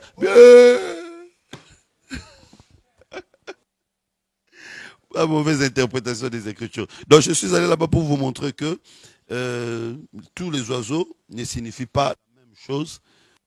Je crois qu'aujourd'hui on va s'arrêter là. On n'a pas pu finir, mais malheureusement, il faut que je m'arrête là. Bon. Donc, bref, j'aimerais que vous puissiez saisir la nourriture que Azer donne. C'est nourriture comme parole, également nourriture comme domination. Nous allons aller chez Moïse rapidement, Deutéronome chapitre 33, verset 24, parce que samedi prochain, on va parler des Zabilons, ou Isaacar, on va voir. Chapitre 33, verset 24. Deutéronome chapitre 33, le verset 24. Sur Aser, il dit, béni soit Aser entre les enfants d'Israël, qu'il soit agréable à ses frères et qu'il plonge son pied dans l'huile. Que Aser plonge son pied dans l'huile. Ici, Deutéronome 33, 24. Ici, avant d'interpréter, il faut chercher à comprendre l'essence littéraire du texte. Plonger les pieds dans l'huile veut dire quoi? Prenons les pieds là. Non, non, attention. Commencez d'abord par comprendre pourquoi on plonge les pieds dans l'huile. Parce que, en leur temps, il n'y avait pas des industries, il n'y avait pas de machines. Parce que l'huile vient des fruits d'olive. Alors, il n'y avait pas des industries pour transformer des fruits en huile. Donc, on les foulait aux pieds. Il y avait un endroit où on mettait, on piatinait. Oui, on pressait avec les pieds. Donc, c'est pour dire seulement que Azer, c'est un fournisseur d'huile. Donc, mettre les pieds dans l'huile, parce que quand quelqu'un prend plusieurs fruits d'olive, il est en train de je ne sais pas si on appelle ça fruit, s'il prend les olives, il est en train de piatiner, il y a l'huile qui coulera. Et donc, son pied sera dans l'huile. Je ne sais pas si vous comprenez comment. Ce n'est pas qu'il met les pieds dans l'huile parce qu'il a besoin de mettre les pieds dans l'huile. Non, mais il est en train de produire l'huile. Maintenant, si nous allons dans le sens de l'explication, Josué dit que tout lieu où tu mettras les plantes de tes pieds te sera donné en possession. Donc nous comprenons que Azer possède l'huile. Or, l'huile permet de payer la dette. Je suis dans la Bible. La femme, veuve, qui était femme d'un serviteur de Dieu, serviteur d'Élysée, était mort, laissant des dettes, et les créanciers est venu pour prendre les enfants à cause de la dette. Mais on devait avoir l'huile pour payer la dette. D'abord, qui est ce serviteur-là? Qui craint Dieu mais qui meurt et puis laisser des dettes. C'est pas quand même bien. Tu sers Dieu, tu crains Dieu, mais tu meurs, tu laisses des dettes. J'avais suivi une conférence managériale, le management chrétien. Les hommes de Dieu sont en train de prêcher. Ils ont dit, cher pasteur, il faut faire attention. Mondimia moninga note. Mondimia mutakoyo kila mawate. Po mukolo yo kufa. Barobo, ta omoni musala nzambo kufa pamba. Tika banyongo. Donc, pour ces prédicateurs, Un homme de Dieu ne peut pas mourir avec une dette. Si vous mourrez avec une dette, vous avez péché. C'est ça? Ah, papa. Non, mais ça peut toujours arriver d'une manière ou d'une autre. Vous pouvez mourir avec une dette de minerval des enfants. Hein? Voilà. Tu attendais le salaire, tu meurs, et puis tu n'as pas pu terminer les minerval des enfants. Vous pouvez mourir avec une dette de facture de régie des eaux de la SNEL. Vous pensez que je suis mort sans dette alors que vous avez des factures de régie des eaux que vous n'avez pas réglées. C'est une dette. Oui, même une dette de quelqu'un. Donc, ce n'est pas ça. C'est que quand la Bible parle de dette ici, ce n'est pas ça. Ce n'est pas ça. Ça, ce n'est pas un problème. Même si je meurs, je laisse des dettes, ce n'est pas un problème physiquement, comme ce n'est pas un problème. Moi, j'ai beaucoup de crédits dans des banques, et si je meurs, c'est pas un problème. Parce que ceux qui sont restés pourront régler toujours. Mais la dette dont on parle, que si tu meurs avec cette dette-là, tu iras en enfer, il y en a. Ici, la dette, c'est le péché. La dette, parce que si vous lisez dans la Bible, il y a la dette de 10 000 talents. Vous savez ça? C'est dans quel verset? Ça m'échappe déjà. La dette de 10 000 talents. Matthieu 17. Tu peux lire ça, frère Chikala. Trouvez le verset parce que je n'ai plus ça en tête. J'avais parlé de ça déjà un jour ici. Donc, la dette ici, d'abord, c'est le péché. Et j'ai dit que l'homme, le serviteur qui craignait Dieu, parce qu'il n'avait pas de péché, il craignait Dieu. Mais quand il meurt, il laisse des enfants, il laisse la femme avec la dette. C'est le Seigneur Jésus-Christ. Jésus est mort, lui craignait Dieu, mais Jésus nous a laissés sur la terre, il y a encore le péché en nous. Il y a encore le péché en nous. Mais attention, il nous a laissé quelque chose qui nous permettra de payer la dette des péchés. Donc si toi tu continues à vivre dans les péchés, c'est que tu n'utilises pas ce qu'il t'a laissé. Parce qu'il avait laissé la bouteille d'huile. Cette huile permettra à la femme et aux enfants de payer la dette des péchés. Et l'huile, c'est le Saint-Esprit. Il est mort, il a laissé les péchés dans le monde. Oui, mais le Saint-Esprit qui nous a donné nous donne la capacité de vaincre les péchés. Donc si toi tu n'es pas capable de vaincre le péché, c'est que c'est de ta propre faute. Parce qu'il y a le Saint-Esprit qui nous aide à vaincre. Et le Saint-Esprit est disponible. Alors, donc, vous n'avez pas retrouvé. Bon, j'avance parce que moi, je n'ai plus le temps.